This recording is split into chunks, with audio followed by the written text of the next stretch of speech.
We live in a world of signs, don't we? There are signs everywhere you turn. And as we grow up, we learn to read signs. We learn to acknowledge and to recognize, and they become intuitively part of our daily life. I assume that some of these signs I want to put up are signs that you'll recognize. Check this next sign out. Tell me what this sign means. Stop. Yeah, that's very good. Excellent. That was an easy one. Next one. Oh, all right. Very, very good. Next one. Oh, you are good. Yes. Hospital, emergency services. One more. Warning. Very good. Alert or warning. Watch out. Something is coming ahead. When, by the way, my wife, Lori, and I celebrated our 31st wedding anniversary this past Thursday. I think that's for you, not so much for me. But we celebrated our 31-year anniversary. On our anniversary, we had the opportunity to go to Cancun, Mexico. And that was a lot of fun. And when we went, we didn't have a lot of money. We were just married, had a chance to get down there. And one of the places that was down there that was really big at that time was a place called Club Med. Everybody wanted to go to Club Med, stay at Club Med, hit the Club Med beaches and pools, etc. That was big back then. And so I remember getting down there. We weren't staying at Club Med, and yet we wanted to go in. But there was a gate, and you had to pay a fee to even go in for day use, and it was a high fee. So we did something that I have since confessed for, okay, just so that you know. And we went around to the far end of the property where the fence and the wall ended, and we walked around that to sneak in. We went to the beach area, and the beach area right at the border of Club Med had this long pier. And the pier had barbed wire on it so that you couldn't kind of go through the pier. So yes, this is true, mostly me and dragging my new bride with me, went out into the ocean, swam around the pier so that we could sneak into Club Med. We got to the beach area, and at the beach area, there was nobody there. We're like, we have the whole place to ourselves. We could hear off in the distance people playing and swimming and laughing by the pool, but at the beach, there was nobody there. And we're thinking, we have the whole beach to ourselves here in Club Med. This is awesome. I know how to pick 'em, hun. That's what I thought in my mind. And so we put our stuff down by the sign that was there, and we went into the water. And we're just having fun in the water. We're waist deep and then chest deep. And then we're at about five feet of water. And all of a sudden, we feel ourselves being pulled back, being pulled out into the ocean. And so we try to kind of come back, and yet we're pulled back again. And now we're in about 5.5 feet of water. And so my new bride is kind of bouncing up a little bit to breathe there, having to tread water. And so we're saying, yeah, let's go in a little bit further. Let's be safer. And as we try to go in and swim in, all of a sudden, this strong current begins to pull us back out into the ocean. Now, as that happens, we begin to swim harder. And as my new wife begins to swim towards the front, towards the beach, she gets sucked under, and she disappears. I look around, and all of a sudden she comes up sputtering water, saying something pulled me down and dragged me across the bottom, and I could see sand on her face. Dragged me across the bottom of where we were, and again, about 5 or 6 feet of water. And I said, uh-oh, so we better go in. And again, we swim harder, but the harder we swim, the more that, particularly her, she gets pulled in further and down and coming up sputtering, and we're figuring out, what are we going to do now? And every time a wave came, we tried to swim with the wave, and we would seem to make some progress, almost to get back where we could touch, and then we'd get pulled back. And so I came up with a plan. I said, the next big wave that comes, what I'm going to do is I'm going to push you as hard as I can, and you're going to swim as hard as you can and hopefully be able to break free. And so we wait. The wave comes. I push. She goes, and I see her swimming, and as I push, of course, I get pushed back. And now I am seeing her as I'm treading water as she is waist deep and staggering now towards the beach, towards the sand on the beach. And I'm saying, excellent, she's safe, this is wonderful. Now she will be able to run and to get help for her new husband.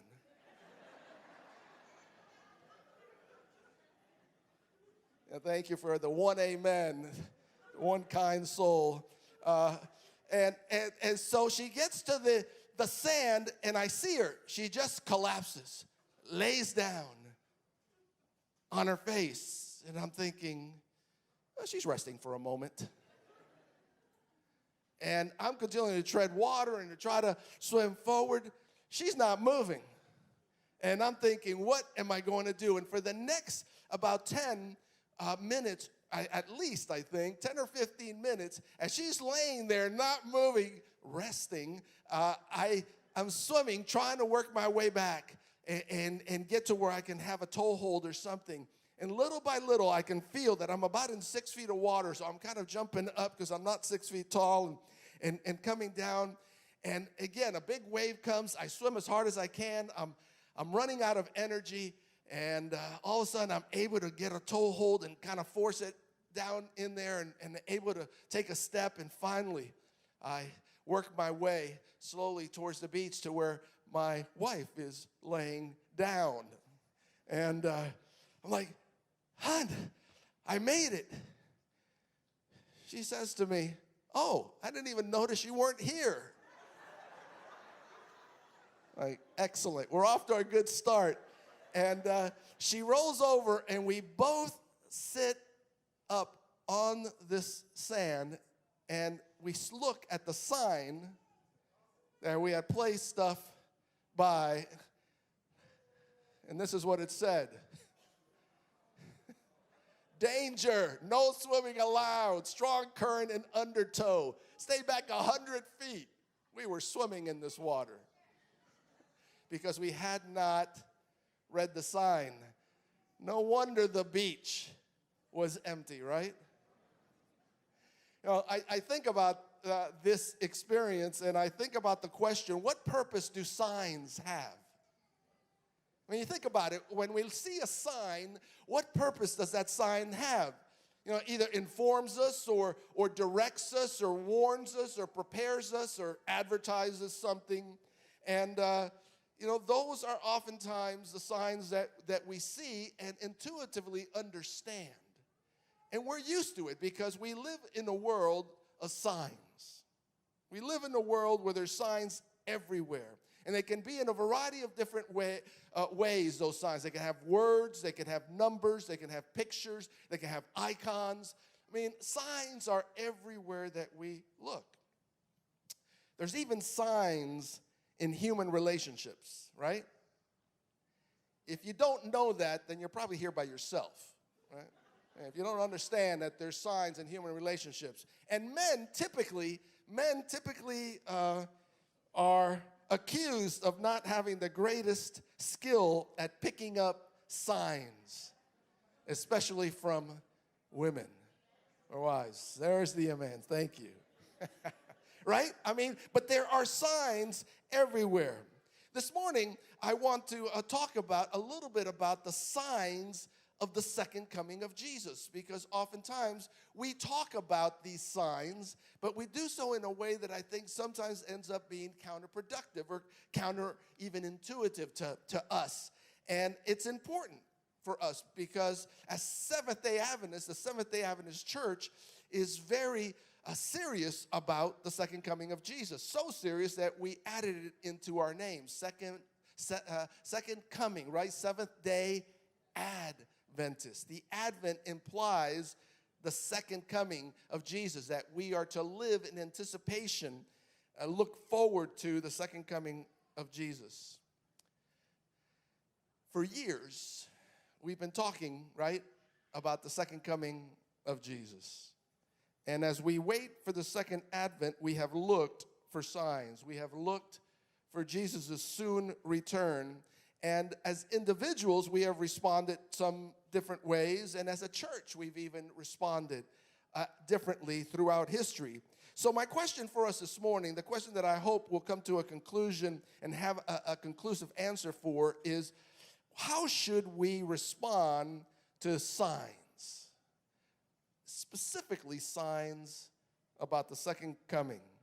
Because how we respond, I believe, communicates our view of God. How we respond will communicate to others who then look upon us as Christ's followers, how we see God and how they, in turn, will see God through us.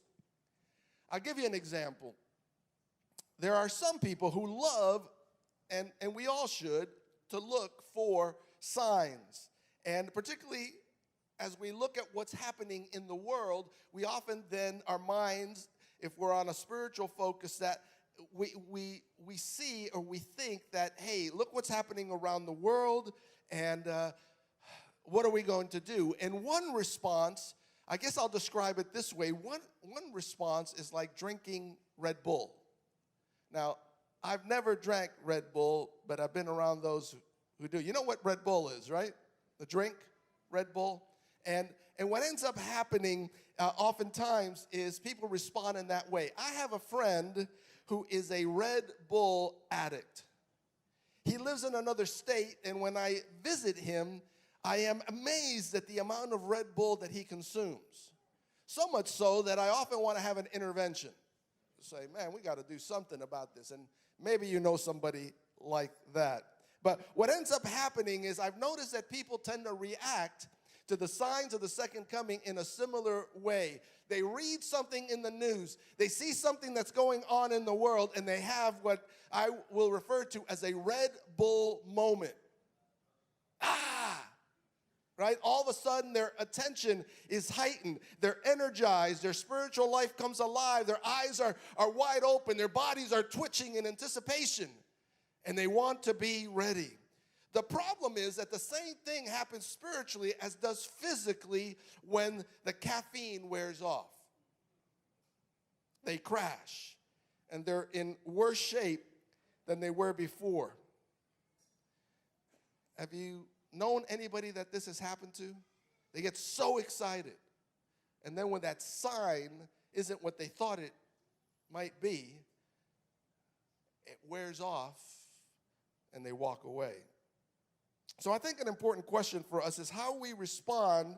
How is it that we can respond in a way that's healthy, that is God honoring, that is spiritually healthy, in a way that will help us to live what I like to refer to as an ever-ready life. See, the Adventist movement was born from a deep passion to see Jesus, right? The Adventist church, if you read its history, its deepest longing and what actually rooted that, it was rooted from was this desire, this longing to see Jesus. And out of that came the Adventist church, to encounter Jesus, to see his face, to be home with him. And that's why it's part of our church name. That's why it's part of our DNA. We long for Jesus to come. We sing about it. We talk about it. We want Jesus to come and put an end to this evil and conflicted and divided planet, and to usher in this kingdom of love and peace and joy, right? I mean, that's what we long for if we're part of the Adventist church. So what is the best way to live in readiness as we await the second coming of Jesus? Because if we're honest, we've been saying that he's coming soon for a long time. There seems to be a delay. So how do we live with that? How do we deal with the tension that it might produce in us or our loved ones or those that we interact with when they tell us, you've been saying that, for very long. How do we live in readiness? This afternoon, I want to just spend a couple of moments. I want to share just a few thoughts on this. And if you want to more fully explore this topic, chapters 24 and 25 of the Gospel of Matthew is the place to start, because there you will find the most extensive words that Jesus ever spoke about his second coming. But I want to just look at a couple things, starting with verse 1 of chapter 24.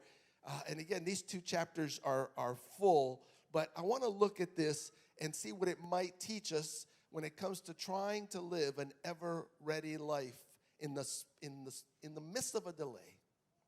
Then Jesus went out and departed from the temple, and his disciples came up to him to show him the buildings of the temple. So this is the temple in Jerusalem. They've walked out. This is this magnificent structure. They walk out, and Jesus says to them in verse 2, he says, "Hey, do you not see all these things? Assuredly, I say to you, not one stone shall be left upon the other." There's not going to be one that's not going to be thrown down. Now, to the followers of Jesus' day, this sounded crazy. Has anybody here ever been to what's left of the wall, Wailing Wall of Jerusalem? They call the Wailing Wall. Anybody had an opportunity, or you've seen it on pictures? I've had a chance to stand right beside it. Those stones are huge. The smallest of the stones that were used to build the temple were 5 tons in weight. 5 tons, the smallest of those. And so they could not imagine what Jesus was saying. The stones are going to be thrown down. This magnificent temple, which was at the center of their faith and of their lives, this is going to be destroyed? No way. It's crazy. How can that ever happen? It was beyond their imagination. And that's why in verse 3, they asked the question that they ask. You know, Jesus is sitting there, and the disciples now come to him. He's made that comment, and they're like, Jesus has lost his mind. And he says, tell us, when will this happen? You know, this destruction of the temple, these rocks not being able to be one on top of the other. I mean, that's crazy. What's going to be? That's got to be attached to the sign of your coming and the end of the age. See, they want to know, what are the signs of the second coming? What are the signs of the end of the world? Because to them, in their minds, they couldn't fathom that those could be two separate events. And they were. And that's why oftentimes we get confused as we read these verses here. They thought both were the same event.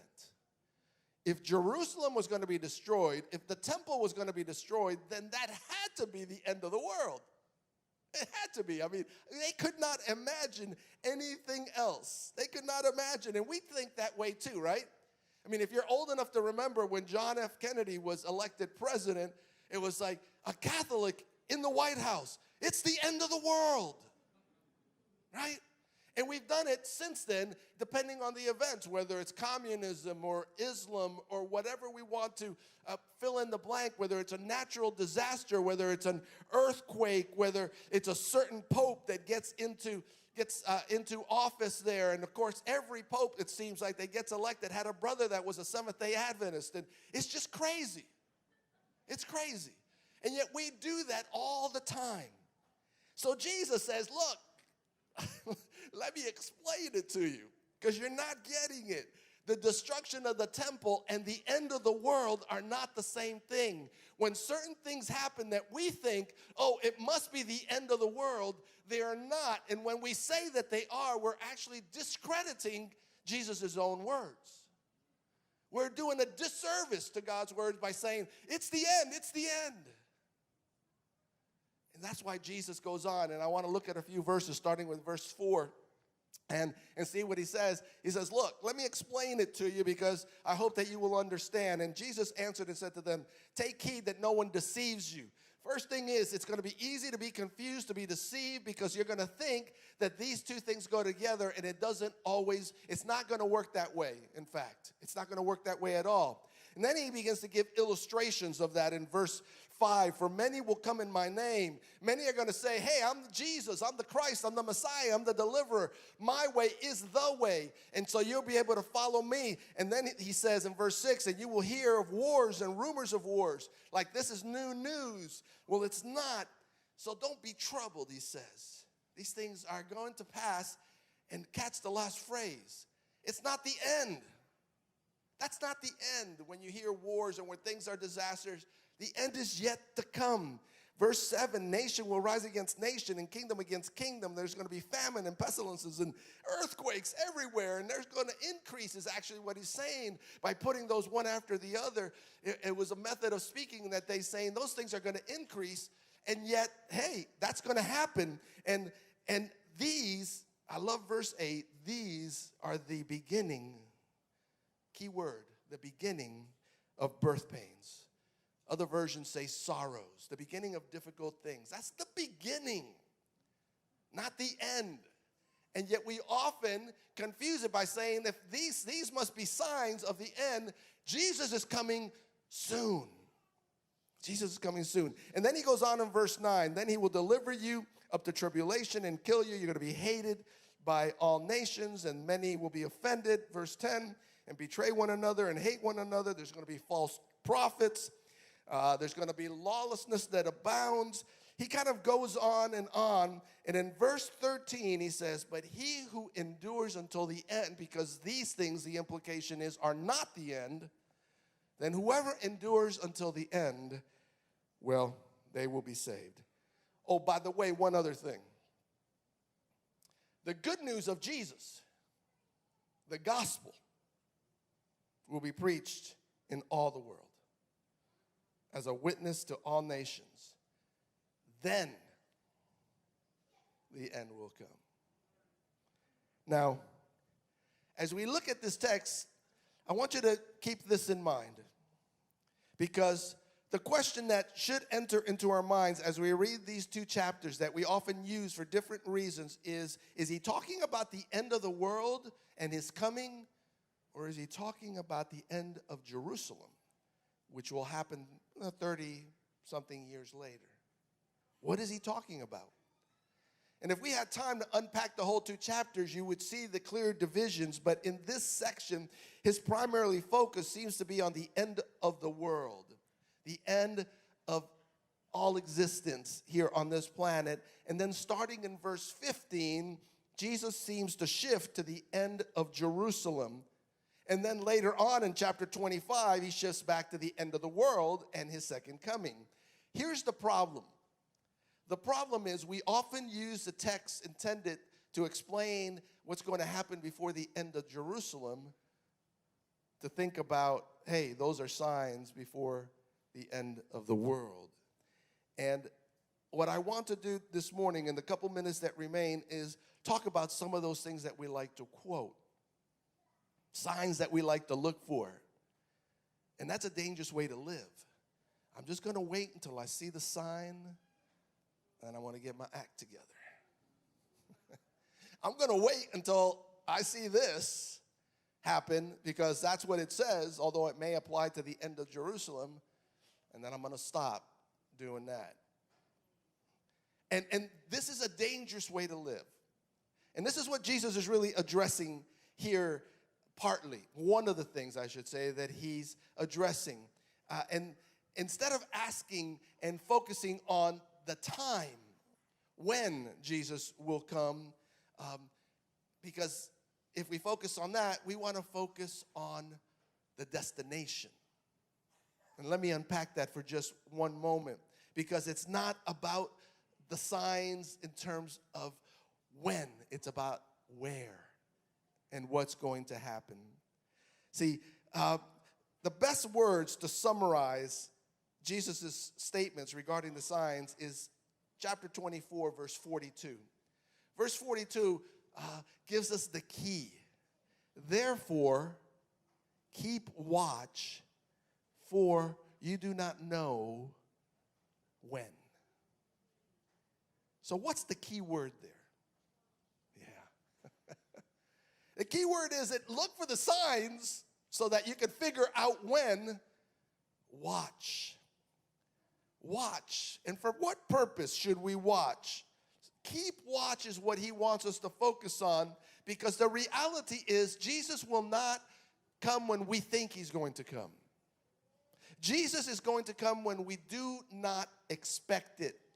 And so how do we understand these signs that he's talking about here, and how do we respond to them? Because the reality is, if we're honest with ourselves, these signs, many of them have been happening since they were first written down. They've been happening. Wars, rumors of wars, persecution. There's always been earthquakes and natural disasters and famines. So how do we understand this?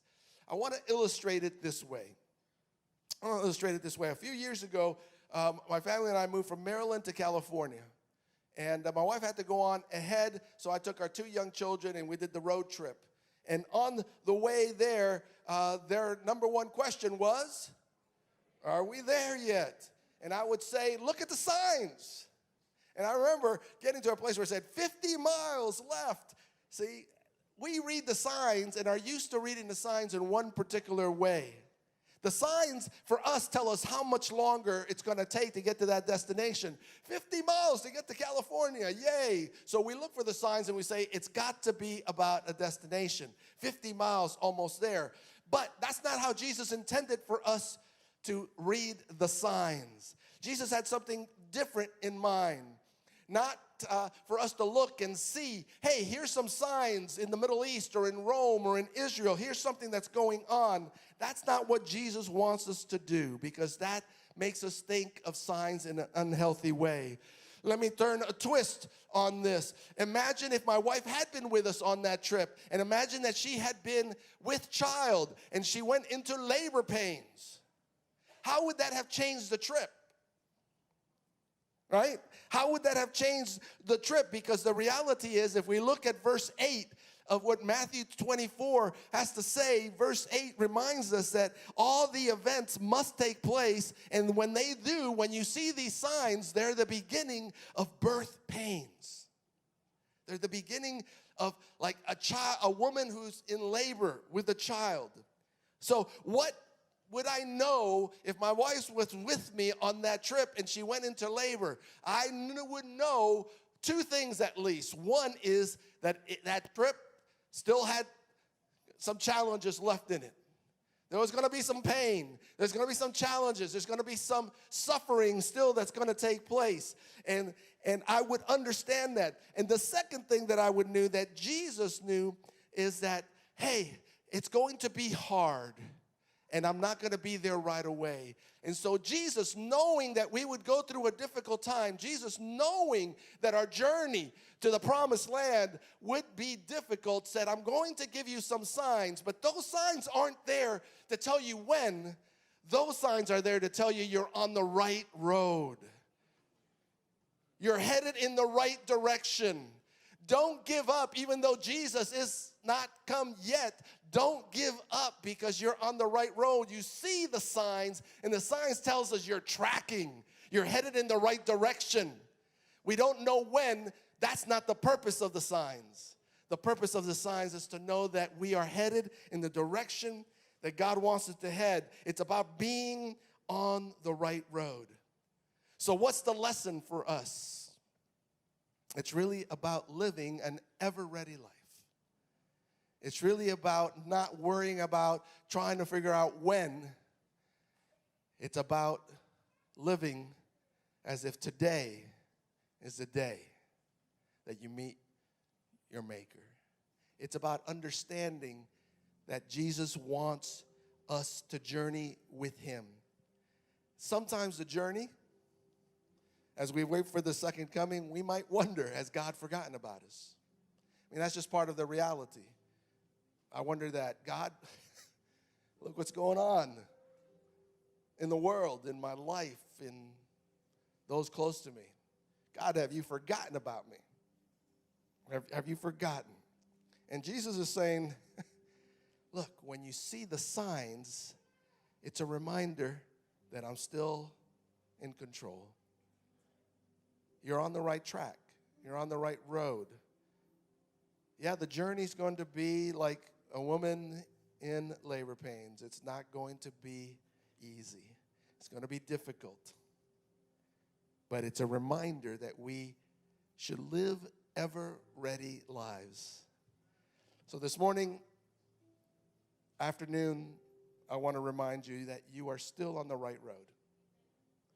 If you see those signs, you're wondering, you're still on the right road. The signs, when you see them, point to the kingdom ahead. It's there. It's ahead. I may not see it. I may not know when, but the sign points to the kingdom ahead. So be ready every day, because of the faithfulness of God. The journey will end one day, and you will be home.